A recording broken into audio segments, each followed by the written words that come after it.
ప్రజాస్వామ్యం ఒక విచిత్రమైనటువంటి మలుపు తిరిగింది. ఏంటయ్యా అంటే, పార్టీలకి బాకాలు ఊదేటటువంటి పత్రికలు, పార్టీలకి కోసమే పనిచేస్తున్నటువంటి మీడియా, ఇది ఒక ఆస్పెక్ట్.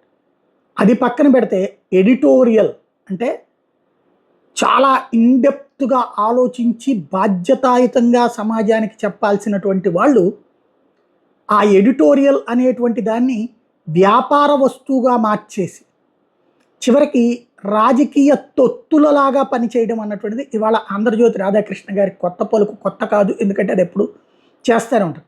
బట్ ఈనాడు గంగవెర్రులెత్తిపోయి రాసేసింది. ఏకంగా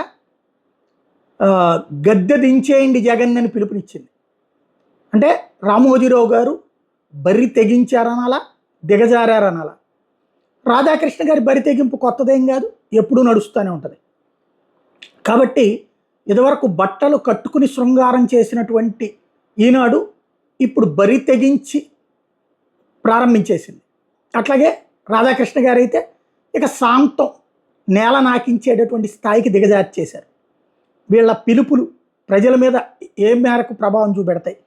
వచ్చిన ఓటర్లంతా బాబుకే వేస్తారు, రాని ఓటర్లు మాత్రం జగన్కి అన్నటువంటిది వాళ్ళ నమ్మకం. బస్సు ఎక్కినోళ్ళు, కారు ఎక్కినోళ్ళు, వీటి మధ్యన ఉన్న తేడా, వీటిలో ఉన్నటువంటి ప్లానింగ్లు, ఇవన్నీ కూడా ఎవరికి అర్థం కావు.